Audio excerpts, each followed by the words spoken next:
Assalamualaikum warahmatullahi wabarakatuh.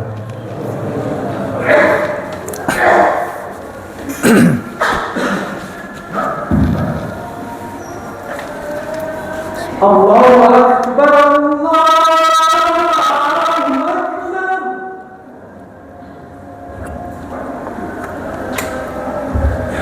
Allahu Akbar.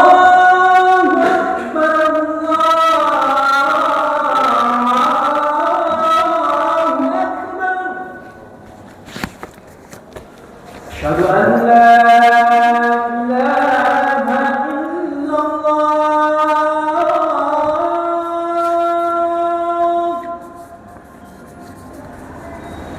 Asyhadu an la ilaha illallah.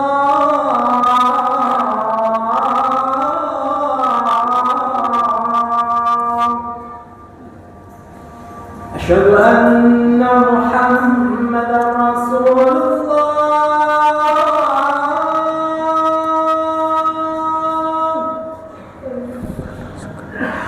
Asyhadu anna Muhammadar Rasulullah.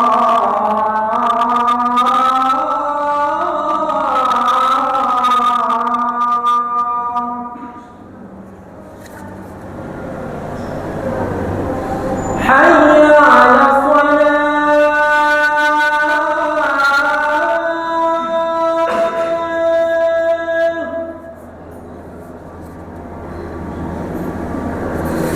حي على الصلاة.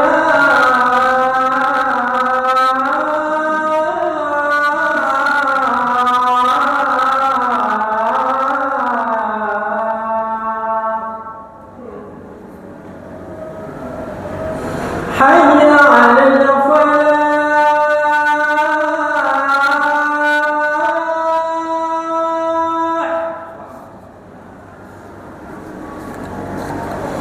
حي على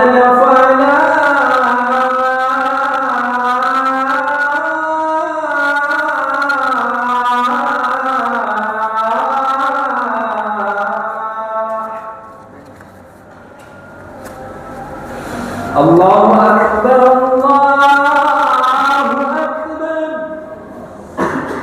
La ilaha illallah.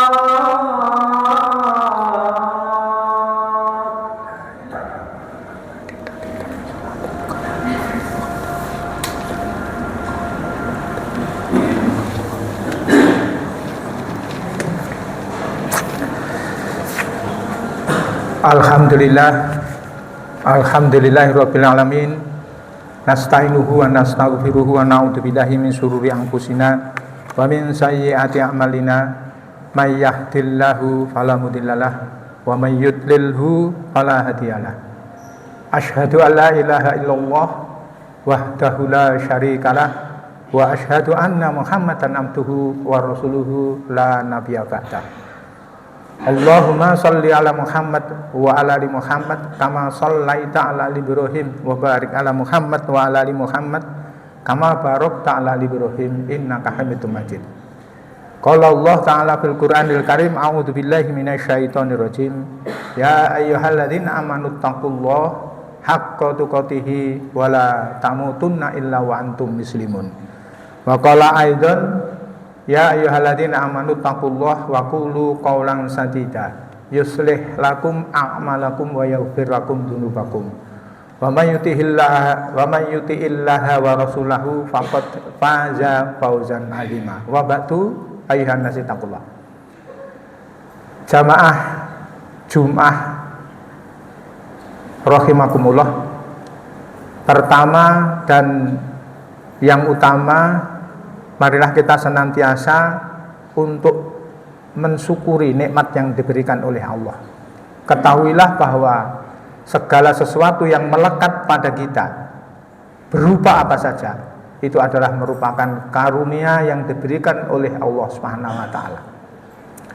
Dan karunia, Allah memberi karunia itu bukan tanpa begitu saja, melainkan adalah Allah memenuhi kewajibannya kepada hambanya. yang kalau Allah sudah memenuhi kewajiban kepada hambanya, maka hamba itu wajib membalas kewajibannya kepada Allah Subhanahu wa taala. Yakni apa? Untuk senantiasa bertakwa kepada Allah Subhanahu wa taala.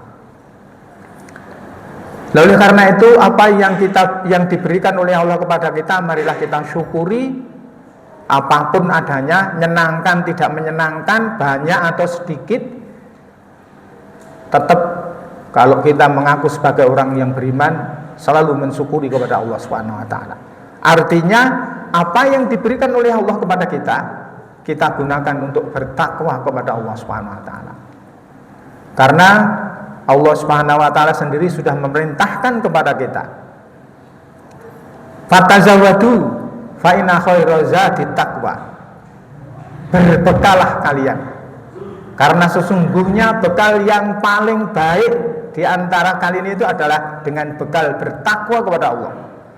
Satu-satunya bekal yang diperlukan oleh kita kepada Allah Subhanahu wa taala untuk menghadap kepada Allah Subhanahu wa taala adalah dengan bertakwa kepada Allah. Maka Allah memerintahkan kepada kita, ya ayyuhalladzina amanu taqullaha haqqa tuqatih wala tamutunna illa wa antum muslimun. Oleh karena itu, maka setiap khatib ketika naik mimbar pasti yang diserukan adalah untuk bertakwa kepada Allah. Karena memang tugas utama kita itu di dalam beribadah kepada Allah adalah untuk bertakwa kepada Allah. Kemudian bagaimanakah kita mewujudkan ketakwaan kita kepada Allah Subhanahu wa taala? Maka bertakwa itu bukan hanya sekedar pengakuan, kita ngaku bertakwa, saya sudah beriman, kemudian selesai. Bukan. Ketika kita mengaku bertakwa kepada Allah, mulai saat itulah kita mulai harus mewujudkan ketundukan kita kepada Allah. Karena pada dasarnya bertakwa kepada Allah itu adalah mengikuti perintah Allah dan menjauhi larangannya. Kalau saya mengartikan bahwa bertakwa kepada Allah itu adalah menyelaraskan diri kita ini dengan aturan-aturan Allah. Perintah dilakukan, larangan dijauhi dengan sekuat tenaga. Maka Allah merintahkan kepada kita juga, ittaqullah mastata'tum, bertakwa kepada Allah itu adalah dengan sepenuh tenaga, dengan sepenuh kekuatan kita, bukan main-main, bukan hanya sakarepe aku nek gelem yang ini terserah saya loh, bukan begitu. Bertakwa kepada Allah itu adalah dengan kesungguhan mengerahkan segala daya dan upaya yang ada pada kita untuk tunduk dan taat kepada Allah dalam segala perkaranya. Nah, itu namanya bertakwa sekuat tenaga, bukan sakarepe dhewe, bukan. Itu yang perlu menjadi pemahaman bagi kita agar kita ini tidak salah di dalam beribadah kepada Allah Subhanahu wa taala.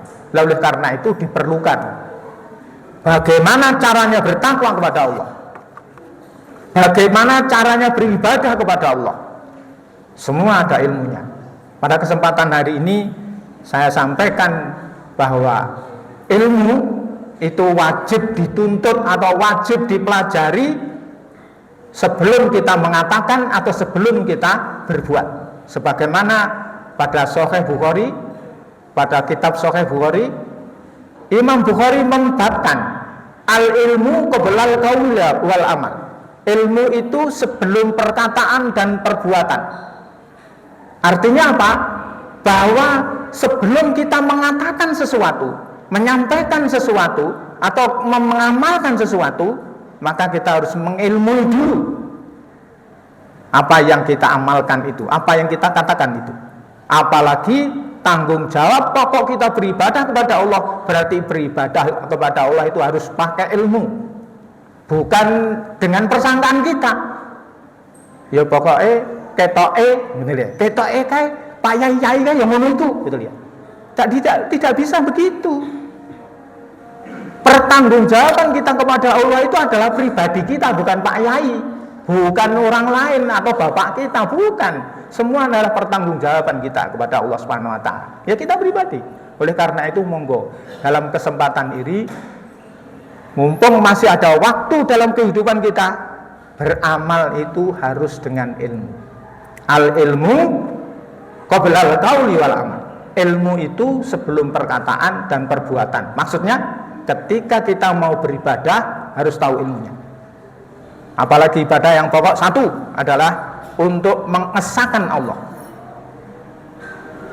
Dandani tauhid kita bahwa tidak ada ilah yang patut disembah kecuali hanya Allah.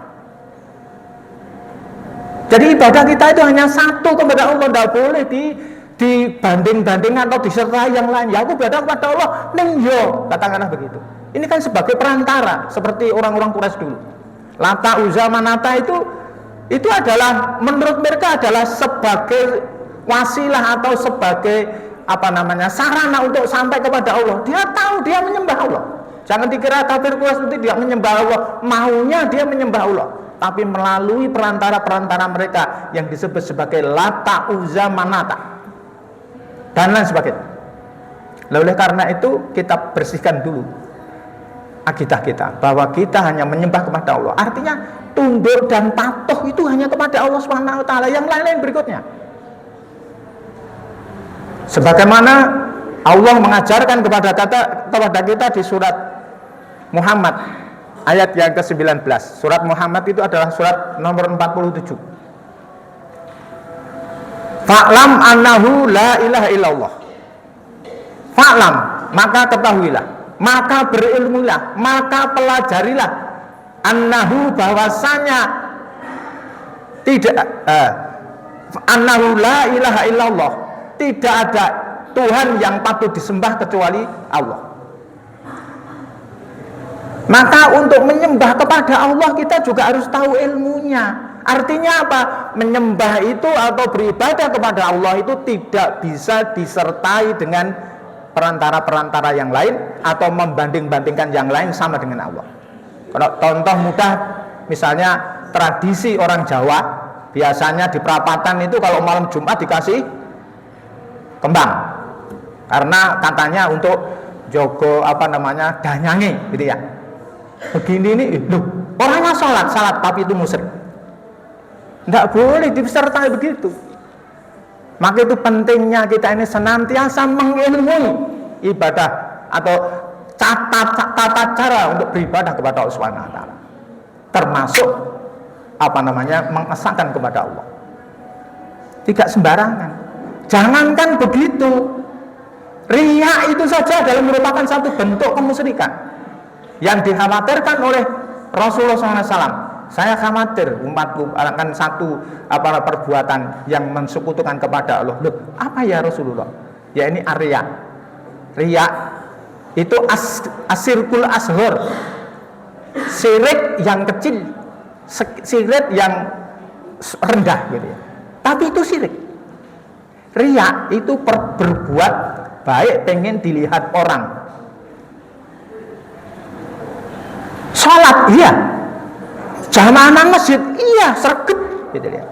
Poso tidak pernah hutang, sedekah akeh sedekah. Tapi ketika dia kemudian di dalam beribadah itu, apakah sholatnya, apakah posonya, apakah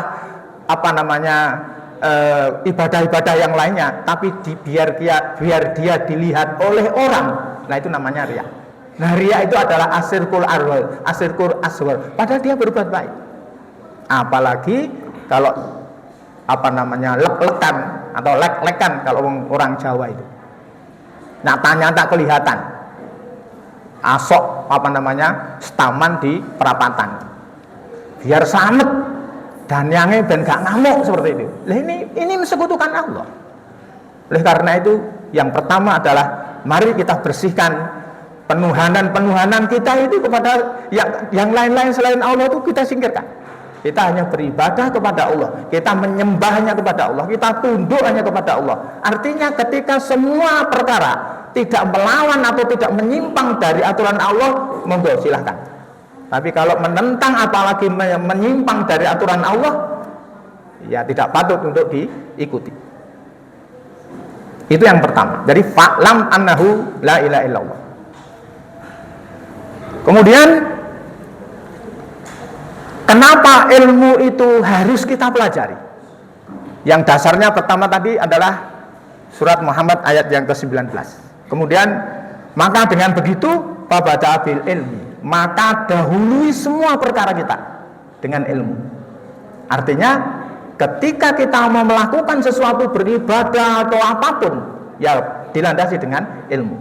Contoh, kalau kita mau keluar rumah, kita salam pada penghuni rumah kita, assalamualaikum. Kalau pada anaknya, dok, le, ayah, tindak, assalamualaikum, misalnya seperti itu. Kemudian berdoa kepada Allah SWT. Jangan keluyur begitu saja, kemudian kita harus pokoknya metu. Tidak begitu, orang Islam itu ditontol ya Allah. Pergi pun kita diberi tuntunan oleh Allah untuk berdoa kepada Allah. Tawakkaltu bismillah, tawakkaltu ala Allah, la haula wala quwata illa billah. Naik kendaraan, subhanalladzi sakhkhara lana hadza wa ma kunna lahu muqrinin wa inna ila rabbina lamunqalibun. Ini kalau kita mengerjakan hal-hal yang senantiasa nyambung kepada Allah, ketika menghadapi sesuatu Allah akan menolong kita. Bahkan jangankan begitu, masuk WC saja itu dituntunkan oleh Allah SWT untuk berdoa. Mau tidur berdoa, bangun tidur berdoa, begitu seterusnya. Maka mulailah segala sesuatunya dengan ilmu. Karena memang aturannya begitu. Itu begitu pentingnya. Nah kalau kita makan saja, tidak pakai bismillah, apa tidak jadi ibadah? Apa tidak boleh? Boleh. Tapi tidak dapat apa-apa di hadapan Allah. Mangane yo paling warek tok. Syukur wartok. Tapi bisa jadi nanti tidak berkah. Nah kalau kita itu pengen mendapatkan pahala dari Allah, ya makan bismillah. Berdoa kepada Allah, itu ilmunya dengan membaca basmalah. Begitu yang lainnya. Ketika kita menolong orang, ya karena bismillah ini kita nolong orang, bukan karena apa-apa. Pokoknya nolong tok, aku ikhlas. Ikhlas itu mengharap pahala Allah, bukan kita bekerja begitu saja. Bukan, ya tak pakai maka ada ilmu. Ini begitu pentingnya ilmu. Kemudian oleh karena itu mempelajari Islam itu ajaran pokoknya bersandar kepada satu Al-Quran, yang kedua sunnah atau hadis. Kemudian yang ketiga adalah faraid. Faraid itu adalah ilmu tentang pembagian warisan. Dan ini rata-rata sudah tidak dikenal. Ini toh, seperti itu. Yaitu ilmu yang wajib bagi kita. Quran, monggo nanti belajar setiap hari kita harus membaca Quran, syukur ngaji kepada orang yang tahu tentang Al-Quran. Jangan kita merasa aku khatam, berkali-kali khatam. Bukan hanya dibaca, ya dipahami, diamalkan, dihayati, kemudian akhlak kita menyesuaikan dengan Al-Quran. Bukan hanya dibaca, apa tidak boleh baca? Boleh, tapi tidak berhenti di situ. Ya dibaca, baca itu tajwidnya harus benar. Bacaan Al-Quran akan mendapatkan pahala ketika tajwidnya benar. Bacaannya benar, tajwidnya, makhrajnya bagaimana, dan seterusnya. Bukan hanya sekedar dibaca, pokoknya hafal tok, semua disyarati. Apalagi kalau kita sholat kemudian membaca apa kita keliru, bisa bahaya ini, bisa sholatnya batal. Karena tidak ada ilmunya. Contoh misalnya gitu. Kalau membaca di dalam Al-Fatihah kita mesti membaca iyyaka na'budu wa iyyaka nasta'in. Terus diwaca iyyaka na'budu wa iyyaka nasta'in. Ini total salatnya batal. Kenapa? Kalau iyyaka na'budu pakai tasdid, tasdidnya dibaca. Hanya kepadamu ya Allah aku menyembah atau kami menyembah. Nah kalau iyyaka na'budu kepada mataharimu atau sinar mataharimu ya Allah aku menyembah, mensekutukan Allah. Ini kita Islam kami mensekutukan Allah. Maka kalau baca hati-hati, utamanya Al-Fatihah.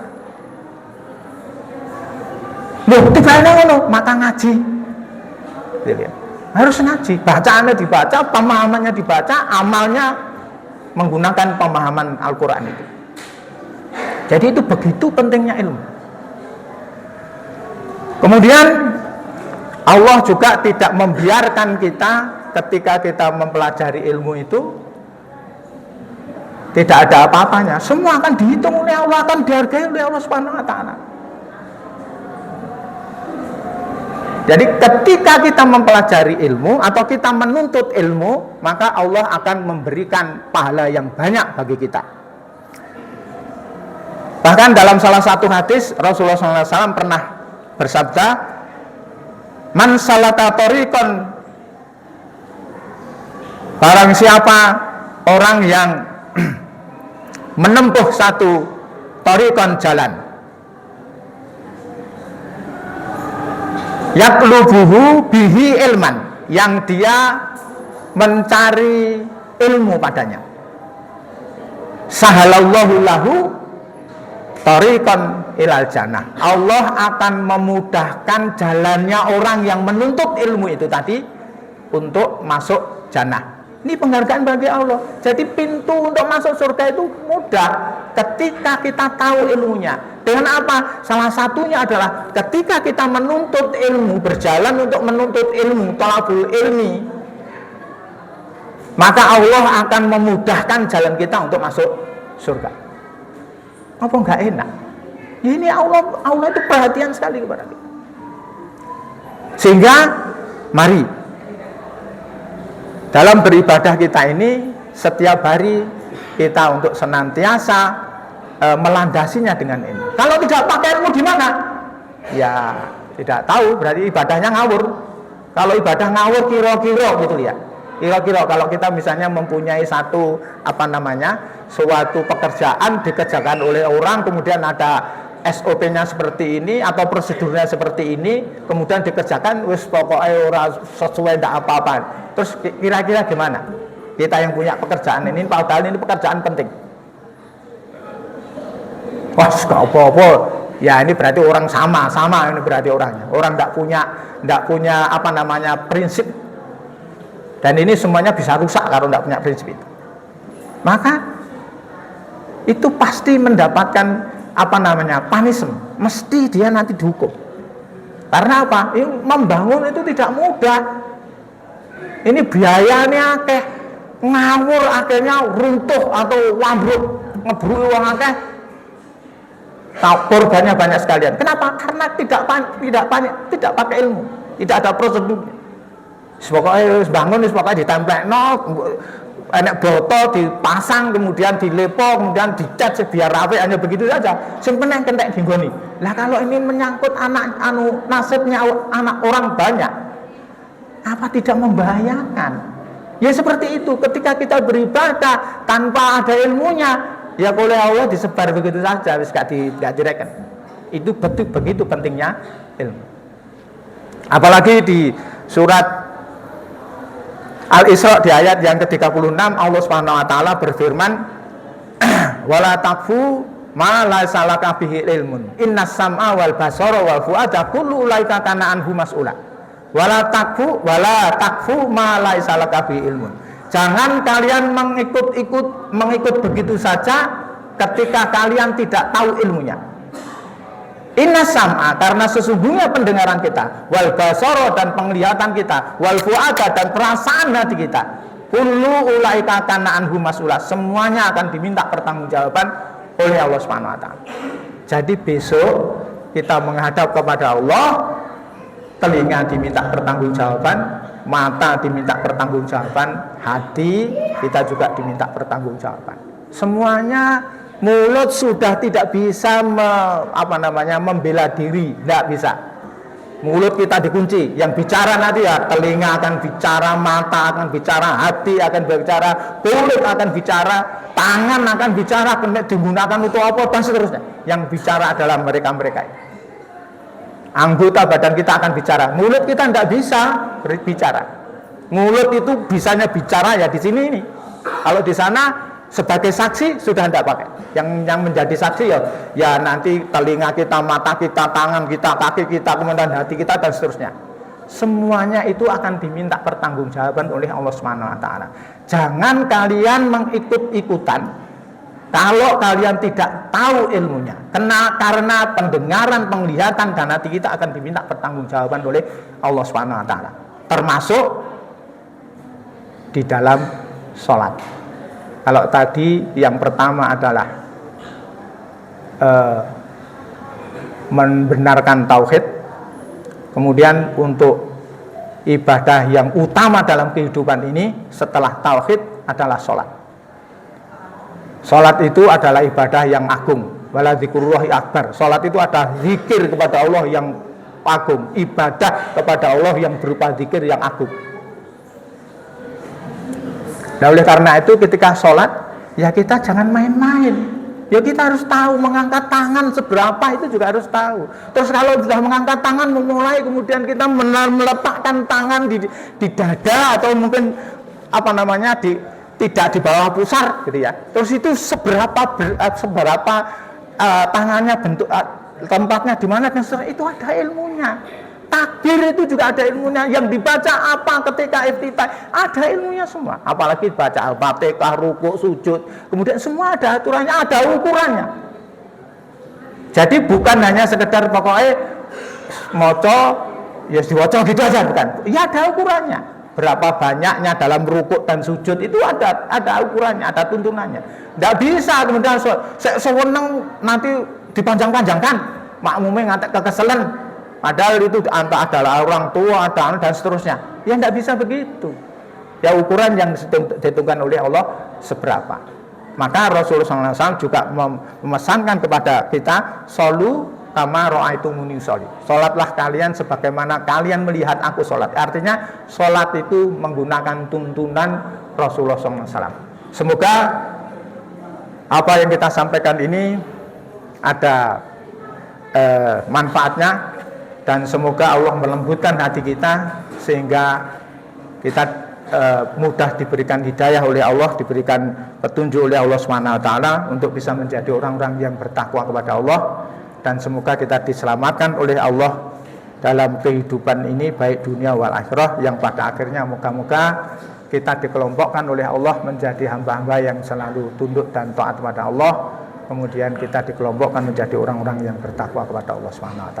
Allahumma amin. Aku qouli hadza astaghfirullah li wa lakum wa qur rabbi fir warham wa anta khairur rahimin.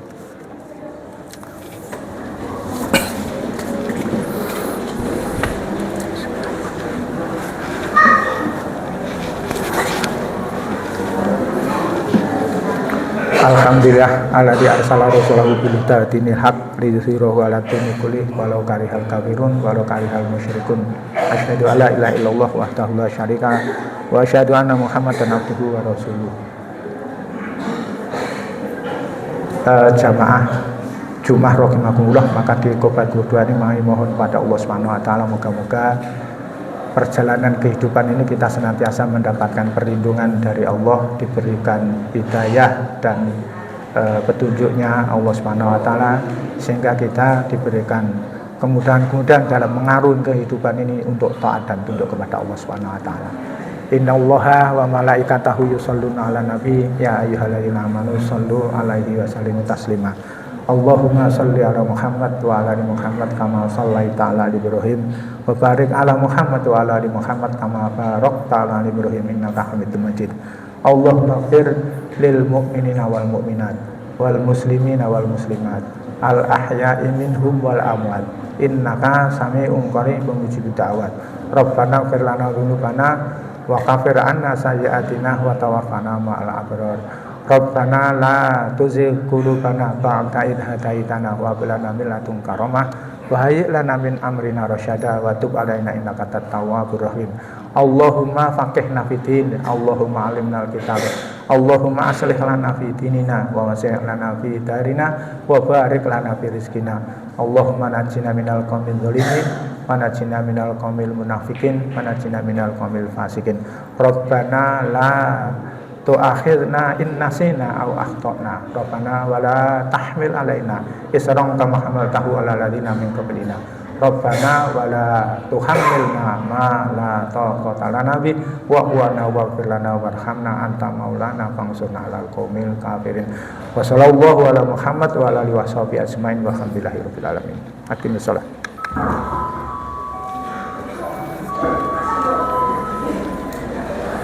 Allahu Akbar, Allahu Akbar, asyhadu an la ilaha illallah wa asyhadu anna Muhammadan rasulullah. حي على الصلاة حي على الفلاح قد قامت الصلاة